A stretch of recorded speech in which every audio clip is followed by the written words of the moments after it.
Hello বন্ধুরা, তোমরা সবাই কেমন আছো? আশা করি ভালো আছো। আর হ্যাঁ, আমি অনেক ভালো আছি। তো আজকে একটা রেসিপি নিয়ে চলে এলাম, যেটা হচ্ছে গাজরের হালুয়া।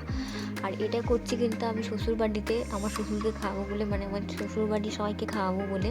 তো আমি করছি, আমি সেখানে গেছিলাম। আর সেখানে গিয়ে ভাবলাম একটুখানি গাজরের হালুয়া করি। যার জন্যে আমি গাজরগুলো দেখতেই পাচ্ছ কেটে নিয়েছি। আর কড়াই গরম করে তার মধ্যে দিয়ে দিলাম ঘি। ঠিক আছে, কিছুটা মতো ঘি দিয়ে ভালো মতো নেড়ে চেড়ে একটু গরম হলে তার মধ্যে আমি হচ্ছে যে গাজরগুলো দিয়ে দেবো। তো গাজরটা দিয়ে দেবো। আমি অনেকদিন পর পর শ্বশুরবাড়িতে আসি, কারণ আমি শ্বশুরবাড়িতে থাকি না যেহেতু, ওই কারণে অনেকদিন পর পর আসা হয়। তো আমি এসে ভাবলাম একটুখানি করি। আমার শাশুড়ি হচ্ছে কি যে সেই মতন মানে রান্নাবান্না করতে পারে না, উনি হচ্ছে মাঠে কাজ করে, তো যেই কারণে সময় হয়ে উঠতে পারে না আর করতেও পারে না সেরকম। তার জন্য আমি যখন এখানে থাকি শ্বশুরবাড়িতে, আমি যতটা পারি আমি কাজবাজ করি, মানে পুরোপুরি ধরতে গেলে আমিই করি সব কিছু। তো দেখতেই পেলে আমি গাজরটা দিয়ে দিয়েছি এখানে পুরোপুরি।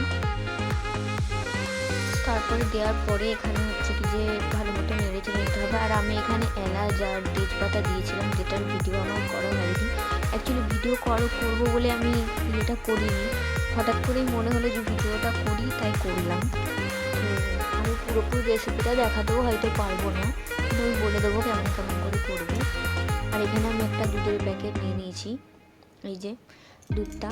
তো আমি এটা এখন কেটে দিয়ে দেবো এটার মধ্যে। এরকম দিয়ে দিয়েছি। একা হাতে না মানে করা যায় না, একজনকে ভিডিও ধরে দিলে তবে ভালো মতো ভিডিওটা করা যায়। যারা ভিডিও করে তারাই একমাত্র জানে যে কতটা স্ট্রাগল করতে হয় ভিডিওতে।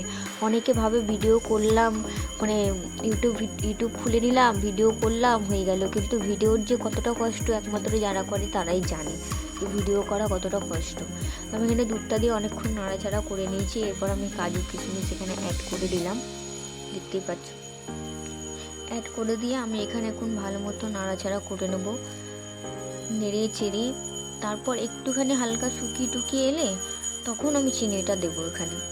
কারণ আমাদের গাজরের হালুয়া একদমই সহজ। যারা ভাবো যে গাজরের হালুয়া করতে খুব কঠিন, এরকম কিচ্ছু নয়। গাজরের হালুয়া করা খুবই সহজ, খুবই, মানে যারা করে তারা জানেই যে খুবই সহজ করা। তারপরে আমি এখানে কিছু গুঁড়ো দুধ অ্যাড করে দিলাম। এইটা দেওয়ার কারণ হচ্ছে কি যে খেতে খুবই ভালো হয়, টেস্টি। তার জন্য আমি এখানে 2 প্যাকেট গুঁড়ো দুধ দিয়ে দিয়েছি, একটা 10 টাকা দামের, একটা 5 টাকা দামের। তো দুধটা দিয়ে দিয়েছি। এরপর আমি ভালো মতো একটু নাড়াচাড়া করে নেবো। একা হাতে, আমি বলছি না ক্যামেরা আমি ঠিক মতো ধরতেও পারছি না, একা হাতে করা যায় না। তো যেই কারণে আমি যতটা পেরেছি দেখানোর চেষ্টা করেছি, একা হাতে করার চেষ্টা করলাম। তো এখানে দেওয়ার পরে ভালো মতো নাড়াচাড়া করে নিচ্ছি। আর গাজরের হালুয়া খেতে কার কার ভালো লাগে অবশ্যই কমেন্টে জানিও। আর এখানে আমি চিনি দিয়ে দিচ্ছি। আগের দিন একটুখানি ফ্রাইড রাইস করেছিলাম, যেটা গুঁড়ো চিনি দিয়েছিলাম, তো সেই চিনিটা একটু বেঁচে গেছিলো, তো আমি এখানে অ্যাড করে দিলাম চিনিটা। আর তোমাদের পরিমাণ মতন চিনি দিয়ে দিও, কম বেশি করে, যে যেমন খাবে সে তেমন দিয়ে দিও, ঠিক আছে। তো দেওয়ার পরে আমি এখানে এবার খোয়া ক্ষীর কিছুটা অ্যাড করব। জলটা দেখতেই পাচ্ছ, জল না মানে দুধটা অনেকটা শুকিয়ে এসেছে। এই পর্যায়ে আমি এখানে কিছুটা খোয়া ক্ষীর অ্যাড করব। মানে 100 গ্রাম মতন আমি কিনেছিলাম, 100 কি 50 হবে, তোমাদের যতটা মনে হয় তোমরা ততটা দেবে। তো আমি এখানে খোয়া ক্ষীরটা অ্যাড করে দিলাম। খোয়া ক্ষীরটা দিলে কিন্তু খুব সুন্দর খেতে হয়, তার জন্য আমি খোয়া ক্ষীরটা দিই। আর শ্বশুরবাড়িতে প্রথম করছি, জানি না সবাই খেয়ে কি বলবে কি না বলবে, তবে শেষমেশ খেয়ে সবাই ভালোই বলেছিল। আমি ভিডিওটা এতটাই করতে পেরেছি। টাটা।